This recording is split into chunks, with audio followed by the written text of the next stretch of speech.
Toi disant disque d'or na benga bon so permettre nga parce que bato bayaki ko faire voir biso que ça disque d'or ba zalaki na ba maîtrise information te so na rolo ba bon.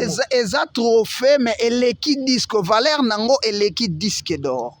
Bon, moi je ne pense pas que Valère Nango le disque d'or. Au moment où Moutoura le bail le disque d'or eza venanga Charlie Prince on a nazarana estime belé panaye ayebi to mona na ratu sur la rebelle par rapport à ma musique yo mais ce qui tozo ya derrière artiste pour na ko expliquer et logo o eza faux yo comme ça ngo vrai pour linga yo eza ma bête manaye mo déjà amela kuti.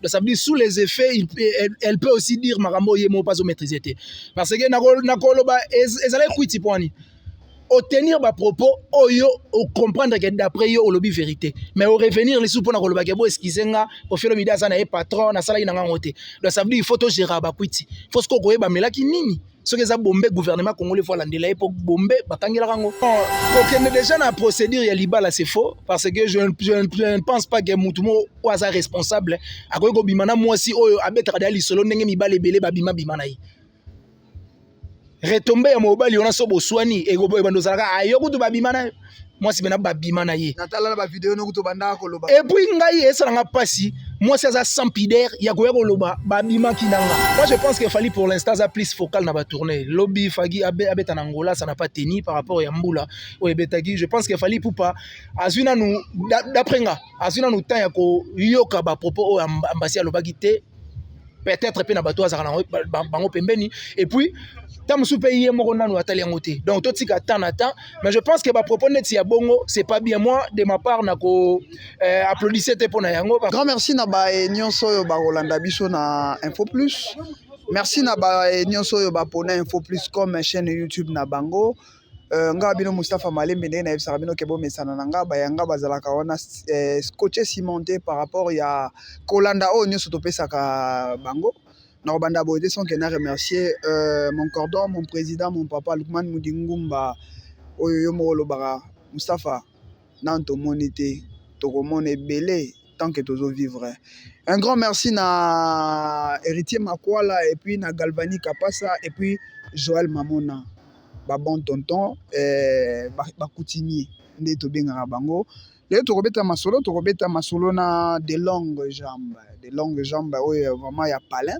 tokobeta ne masolo oyo etali ba analyse ya semaine to pe ya oyo ezo régner mikolo yo de longues jambes mikolo neti kaka na eto mekana obeta na solo ya musique par rapport ya oignon sozo le net na le kapesa mbote de l'homme.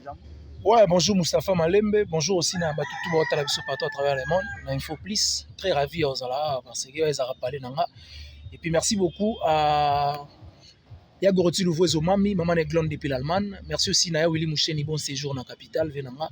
Puis bébé Chikomaneka Château Rouge, ou autre absolu depuis Château. Pourquoi pas n'appeler ça mbote na bonjour Gentika son ex non commet espace à gentillesse. Et puis Joël Mamona coutumier au pas autre la biso pourquoi pas n'appeler ça mbote na héritier Makwala et puis Galvana Kapasa OP n'appeler ça mbote. Donc jambe na eko lukayo par rapport ya natala ki émission moko boye. Apparemment na tala ki on a fini moko boye problème il y a trophée ou bien disque d'or ya Ferregola longue jambe bozundi mayangote eza nini eza kozala warrior to peut-être kaka kolinga muninga te na ba œuvre azosala.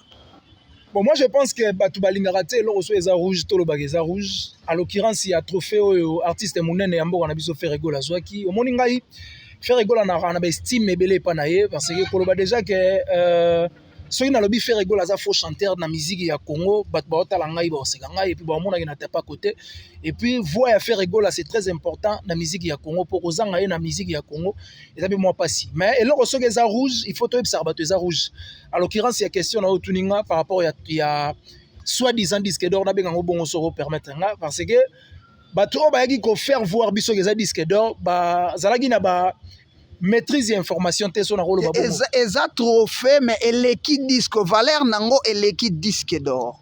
Bon, moi, je ne pense pas que Valère n'a pas le disque d'or. Au moins, Moutoura, le disque d'or, il a vu Charlie Prince, on a estime belé panaye, aye bi tout le monde a tout sur la rebelle par rapport à ma musique. Mais ce qui est derrière artiste, pour nous expliquer, et logo o eza faux comme ça, on vrai pour lingayo. Eza ma nini. Trophée wana eza na valeur te. Trophée wana eza na valeur. Trophée wana tous on parlons valeur. Trophée wana eza na valeur que le disque d'or. Pourquoi? Trophée wana ba pesa ngwe pas producteur ou à produire disque. Ça veut dire producteur ou à produire disque, aza flatté par rapport au logo o à produire par rapport à Avinaï. Mais peut-être aussi tout ni mutu musu sur disque il y a faire et ça se comporter dans le marché à quoi ba peke et ça se comporter bien té. Et ça dépend de avis à mutu. Mais ce que trophée wana mutu pesi yango eza producteur. Producteur pourquoi? Production il y a disque na wana eza produit par Sony Music Dynasty. Sony Music ne a produit rien. Ça veut dire Sony Music a moni par rapport il y a bango Sony Music. Nde disque ya faire eza na ba belle mélodie. Trophée wana ba pesi yango par rapport à mélodie. Ceux qui ont yango bien en anglais ba commis best of melody. Vous comprenez? Ça veut dire qu'ils sont destinés à la mélodie, meilleure mélodie. Alors que disque d'or, ils ont des critères, il y a les bossos, nombre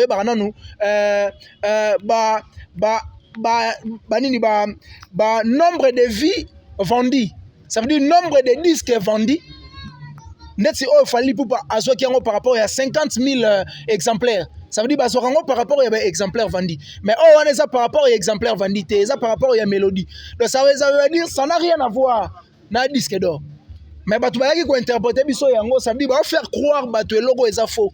Mais ton dimaka po eza bango eza bien. Moi de ma part na yebi ke mutu aza habilité ya ko pesa mutu information par rapport ya likambo azo pesela eza mutu o aza mieux placé ya ko loba yango. Eza quoi docteur azo yebisa o lito indezo déranger lisu te mais ozo loba te ezalaka lisu. Yé musala na ye yango wana ya ko checker nzoto ya mutu po apia information ndenge nini ezo se comporter est-ce que ça bien to eza mabe ndenge moko na makambo ya ba trophée à disque d'or ça veut dire Snap aza maison ou aza habilité ya ko pesa ba disque ça veut dire ba disque d'or ba disque de platine ba biloko ebele o ezo na départ ya disque c'est Snap qui est habilité ya ko pesa yango mais ce que tant que bosolo ba ke médecin lobby que lito ezoyoka pasi yozo lobaka mutu c'est que ozo traiter docteur wana atanga na école oyo a comprendre makambo tang ça été donc j'aime tozo lobela kaka likambo ya ferre to lobela fali pupa mais lelo yo ezo déranger moi batu comment on a musicien mo ya fali to tanga kombo Ambassi que je salue Ambassi koleka ma émission na bi on sait même pas pardon fali pupa aleki kobanda na Luambo ti kokoma na lelo aleki bango na musique abi pa na ye eza ba propos teni ya ye akosengela ngo excuse te nini te tangu natalaki émission na Vincent Toulouse oyo basalaki yo bandi ba exemple que non mona ete Luambo tanga bimaki alekaki nani Vincent Toulouse atuni donc fali aleki fali yo ndo lobi tozaka ba oui ça te fait comment tangu Ambassi azo tenir ba propos na koko na ye. Bon, ça me fait rien parce que au départ déjà lobby il y a lobagi eza ba propos na ye. Ça veut dire les propos tenus engagent que son noté. Il fallait que mutu ayambagi à côté à Syrie, à se ressourcer Syrie, à comprendre pourquoi lobby yango. Mais tellement ba se limiter place ba se limiter qui c'est que à convaincre qui mutu ayambagi à tikaye à tenir les ba propos. L'analyse na yo zo mona te quelque part ça ezo sala que fali pour pas comme na ba problème pour pas zo loba que fali pour pas mtazo tinda ye. Bon, moi je ne pense pas que Fali Natinda Ambassi. Ce qui a zotinda été, balbi a coquille peut a coquille compété pe suspension. Ce qui a zo pese yangote, c'est que ba yebi ma. Bon, ce qui fallait pe à la Guinée émission on a été. Parce que y a mais on ne peut pas dire que Nyon so le grand internet fallait à la kaka. Ça veut dire azana tana epé ya ko sala makamusu o est important pour nae. Ce qui soit émission on a Ambassi fallait à la Guinée yangote. Après c'est gars si passion na bino bozali ba warrior bazali ba ko yebise que non musicien na yo Ambassi azo manquer père na yo. Bon, moi je pense qu'il fallait pour l'instant ça plus focal dans la tournée. Lobby Fagi abet en Angola ça n'a pas tenu par rapport à Mboula ou Ebetagi. Je pense qu'il fallait pour pas azuna nous d'après nga azuna nous temps ya ko yoka ba propos Ambassi alobaki te peut-être pe na bato azana bango pembeni et puis tam sous pays moko nanu atali ngote. Donc tout tika temps mais je pense que ba propos net ya bongo c'est pas bien moi de ma part na ko applaudissez te pona yango parce que balobaka jamais okobeta lisolo ya nzela sans pour autant kotala moto asala yango. Ça veut dire nzela ya ba musique oyo tobetaka oyo eza na bato batrasa nzela. Il y a des papas Luambo, il y a des papas Franco, il y a des papas Taboulé, il y a des papas Wendo Colosso, il y a des papas Wemba, il y a des Zibé, il y a des Wera. Ça veut dire musique yo ba fali ba betaka ba hérité yango quelque part. Pour comprendre que musique on azo beta ba benga yango 2 temps to 3 temps. C'est que muto ala kisaki yo gezaka 3 temps zali. Donc on ne peut pas insulter to nier misala o ba papa na basala tandis que lelo ba fali ba bima. Moi de ma part na olobaka que propos tenezo ko engager au terre, mais c'est pas bien ko dénigraga ba mikolo o basala nzela po baleki balika. Tant to ba na manquement ba MPRP monotonie analyse na yo ba on ba lobi que non ezaki ka c'était de blagues. Même tout le monde a bimisi yango lelo ba warrior ba tomboki ba sepelité na ba popo ya ba MPR.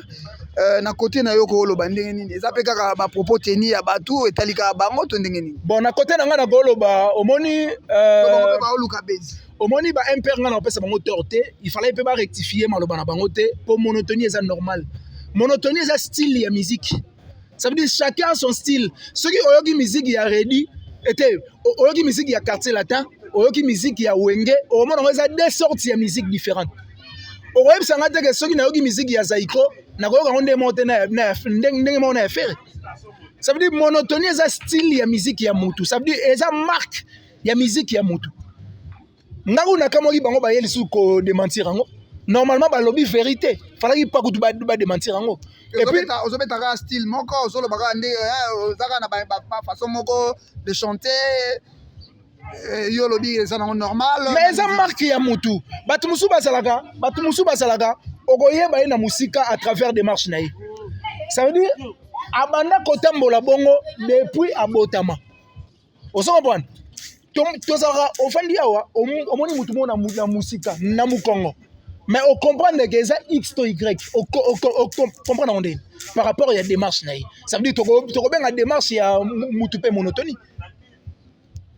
Ça veut dire monotonie et ça style ya musique ya mutu et puis monotonie et ça caché ça veut dire marque déposée ceux qui ont un orchestre songolo pakala oyoka bango na style ya musique na bango oyoka sanga teke ceux qui ont musique ya Robino oyoka pe musique ya Bina Filé oyoka musique moko ça veut dire ba français balobaka on donne ce qu'on a ça veut dire na pesa oyo naza nango naza coaché par Weranson na kobeta musique lokola Weranson na baktina ya ngai balobi na bango mabete mais nga na regretter ndenge bayaki suko rectifier et puis ba MPR na estime ebele pa na bango tunanga pona nini et puis bango baka pe na monotonie pour style ya musique ya MPR soko yoki yango ta na bar avant ba banda koyemba o comprendre déjà que MPR donc eza identité mais MPR nga na ba estime pardon ebele na bango ba sa artiste oyo ba yemba ba insanité te. Ça veut dire ko s'imposer na musique mo ya Congo oyo batsape apport na bango na musique ya Congo. Ça veut dire na ba style ya ba texte na bango style ya ba contenu ya musique o bazobeta. Nga vraiment ba MPR na sepana bango makasi na ba estime ebele et pas ba MPR. Mais ceux qui baza na ba tutam su o ba komo ya derrière bango. Pour na koyebisa bango ke ko finga to ko sala guerre na musique et ça rappelle important et ba sala musique to etombolango. Na ko rappeler bango ka ke babimaka na musique comme ba MPR ba s'imposer pe comme ba MPR na musique sans pour autant ko finga X to Y. Donc ceux qui peuvent ba fingi na bango mutute ba kozalaka ba MPR ba kozala lisu likolo. Donc il faut batika na bango ba facilité ba se concentrer na makambo eza très important pour faire avancer musa na bango. Ba kozala likolo po babima pe na style na bango. Très bien. Style na bango na pesa monotonie. Style na bango pe la monotonie. Po ba beta aka yango. Po beta aka yango. Owe sanga te ke Bob Marley abeta monotonie. Owe sanga te ke Lucky Dube abeta monotonie. Donc ça veut dire monotonie c'est style ya musique ya mutu. Monotonie marque ya mutu na landa que sous émission par rapport à ya actualité ezoleka cuisse de poulet na Nolitambo toloba na Nolitambo émission oyo et ça li base ou déranger vraiment moi bato ebele cuisse de poulet ba président nyonso asala pona bango abima na bango okutu kofi asalaka oyo alobaki wana ça dérangeait bato lelo yo ekomi lokola moi bagueur est-ce que ezalaki malamu mingi asala émission ndenge wana mpona landaki ye supa Mike Lokamba qui a s'excusé eza nango bongo te kofeta patron na ngai banini c'était tozokende kaka na buzz ezalaki kwiti to bafutaki ye mbongo po aloba mabe mpona Koffi Olomide na Wera na Karmapa. Bon, moi je pense qu'il y a des personnes derrière elle parce que avant que tu battes bas anasimana ye moko déjà amela kwiti. Donc ça veut dire sous les effets elle peut aussi dire marambo ye mo pas au maîtriser parce que nakoloba ezala kwiti poani au tenir ba propos oyo au comprendre que d'après yo au lobby vérité mais au revenir les sous pour nakoloba ke bo excusenga Koffi Olomide azana e patron na sala ina ngote. Donc ça veut dire il faut to gérer ba kwiti faut ce ko koyeba melaki nini soki eza bombe gouvernement congolais faut landela epo bombe bakangela kango soki eza bangi il faut bayeba ndenge bakolandela amelaka bangi te soki pesa zolo botsaka biloko na zolo il faut l'état congolais alandela bato ya bongo po bazo faire voir bato tamsu batala biso partout à travers le monde que tomelaka na biso kwiti yango toyaka koloba makambo toloba. Est-ce que ça peut-être kobunga na ye na circulation otoloba donc asila nde tolobaka le mot asila kozonga na ye abike no fona zonga na eloko mwa munene bato bachangaka au lieu peut-être aluka libala moko peut-être ake abala avant d'azala pe mwasi na libala. Bon kokende déjà na procédure ya libala c'est faux parce que je ne pense pas que mutumo oaza responsable akoki kobima na mwasi oyo abetaka da lisolo ndenge mibala ebele babima bima na ye retombe ya mobali ona so boswani ebando zalaka ayo kutu babima na mwasi bena babima na ye natala na ba vidéo no kutu banda koloba et puis ngai esalanga pasi mwasi aza sans pudeur ya koya koloba babima kinanga eloko bongo mobali kutu nda betaka lisolo po ese faire voir ye yanke parce que moi si ozo betaka lisolo ya bongo ozo bima fille moko légère. Ça veut dire oza consciente que X abimaki na yo Y abimaki na yo si yo d'après yo ozo mona ngo pluriel ya kobima ezo remplir tam sous CV na yo que lobby mutu moko boya ram moko boya bima na yo to ozo se faire délaisser na makambo moko boya oyo kosala ke lobby ezala ba retomber ya mabe. Vous comprenez? Donc moi je pense que ba Koffi Olomide il faut tozaka na ba estime ya respect pana bango parce que baza ba icône ya musique moko na biso. Moni ba Koffi Olomide ba trasa banzela moko lelo batu. En l'occurrence, il y a Fali Poupa, Lelo Fali Poupa, chapeauter musique ya Congo, c'est grâce à Koffi Olomide. Ce cas, les cas qui n'est pas Koffi Olomide, mais Lelo, autant souper une grosse à la moi, mais je ne pense pas que Del Pirlo, tout Liston place à Vandi, à Rosepe là-bas, ba ignorer papa na eto, ba diminuer papa na eti na ba tawana. Donc ça veut dire après tout tant que tozoya ko sala ba droit de réponse, to tozoya ko réclamer ba mabemo o tozomo na motema, il faut ko sala na ba réserve. Il faut qu'on ait réserve et ça la bien. Donc, plus de poulet, avant qu'on y aille prochainement, pour ne pas venir encore s'excuser, il faut qu'on tourne nous langue cette fois avant qu'on y aille le bamaram. Oh, yo moza consciente que on croit qu'on a simé à monter. Oh, na moni kutu de nani makor. Alobi que non, ba bota kutu na Karmapa mo na zana 11 ans. Alobi me belé. Côté na peu koloba ndeni ni ezaka kanda ya koloba makambo wana to ndenge. Bon, moi je pense que quartier latin fallait que répondre était. Fallait que tu Koffi Olomide abenga bena bureau mon quartier latin pour répondre était parce que on répond les imbéciles par les silences. Mais tellement imbécile aye à insulter yo pour insulter ça veut dire ba sangisi bino même saki. On se comprend. Donc moi je pense qu'il y a encore ceux qui a ça l'information moko que cuisse de poulet soi-disant ba botana Karmapa et ça ba biloko mo ya ko se réserver parce que Karmapa pe na côté na ye a père de famille. Azana bana azana ba responsabilité na ye ko étaler na ba sale bêtise comme fille mo o azo bimisa ba insanité na TV c'est pas important. Donc Koffi Olomide falaki vraiment abenga bureau ba solola bo répondre moi na wana te parce que azo luka base po batu ba tsaye tamsuka na ba démarche ne mo azana.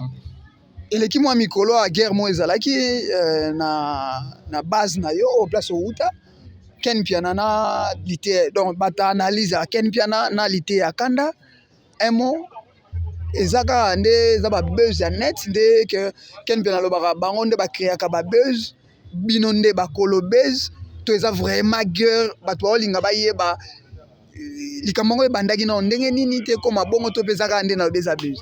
Makambo ya internet ndenge kendelaka omoni makambo ya internet mutuna makolo eyebana te et puis tango eyaka ko c'est terre nango ba expliquer biso pe contacter et ça qui nini e bandaki ndenge nini to ndenge nini.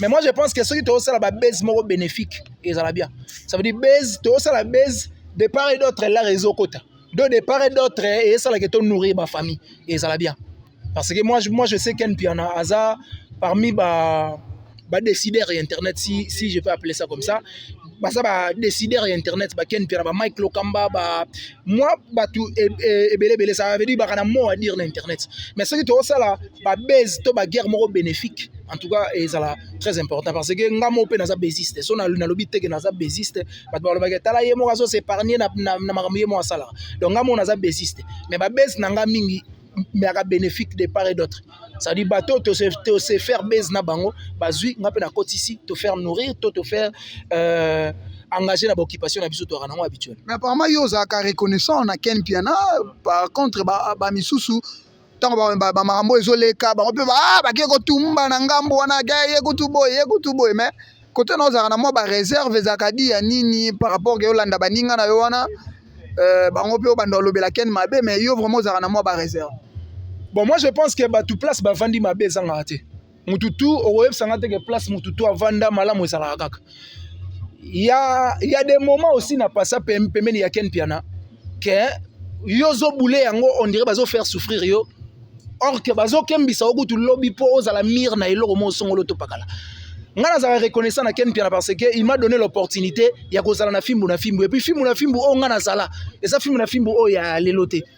Ça veut dire film na fimbo o ya lelo et comment ken piana a comment déjà patron na quoi nae ça veut dire akendara mikili arula ka carrosse code ya ka kutu don mutu ermo belembaka koli kutu n'en parlons pas mais moi j'ai le temps de vivre avec ken piana o asakana na besa jean besi ya ketch besi ya makambebele ça veut dire ceux qui besoin $100 bo comprendre bena que ça 100 mais lelo bena comment otineli ken sambo mais sans kaka. Parce que avoir un business class déjà, car déjà Zali, il faut carburant, il faut et mata par rapport au temps biso de Zalara. Mais baninga ba kendaka à l'occurrence il y a Jubek ba longwa na film après ba kenda ko s'attaquer na ken so na tunio sort na bango les anini pour le il y a pas match. Ça veut dire attends na ba page bazarati. Mais Dieu merci de longues j'aime lelo na ba page na Zalara. Ça veut dire ceux qui checker na page to na ba téléphone na batunga na Zalara. Pour ceux qui na tuni bango photo ya business na manike na chomo na bino bwa nango tezali.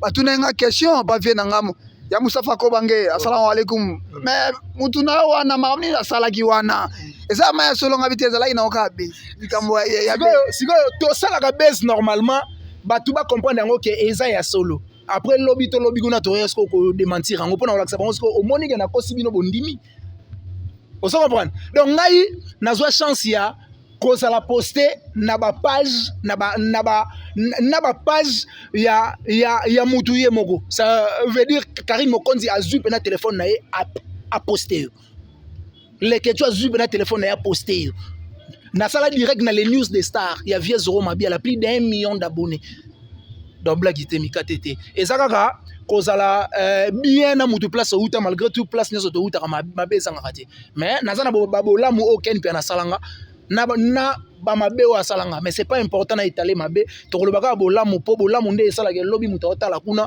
otindelo zo moi camaro zo moi fait yo po o reconnaître bolamu mais loso na tunio bandeko wana tu ba finga ken lelo baza to ça la mission na sambula bo otala moi matanga vraiment mais to signer to sala ngoto chité déjà un mot par rapport le 25 décembre Gogan Motona Tembe Stade des Martyrs. Ouais, Stade des Martyrs, il y a Héritier Watanabe et ça déjà na mon pourcentage est belé à cause de la réussite parce que lobby na mon déjà bureau mobimba parce que na Stade des Martyrs dadi mo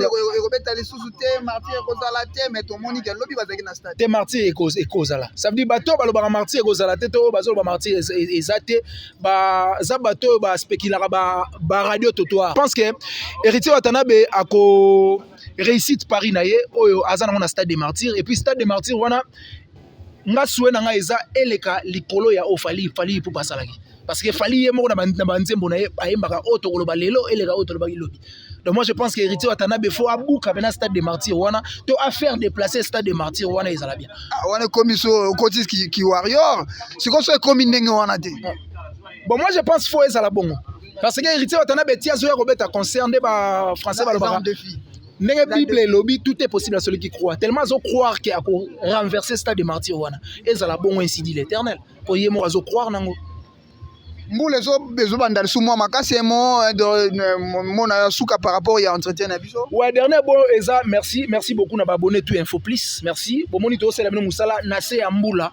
Donc ça veut dire Eza souci à ko servir bino parce que bolinga raboé.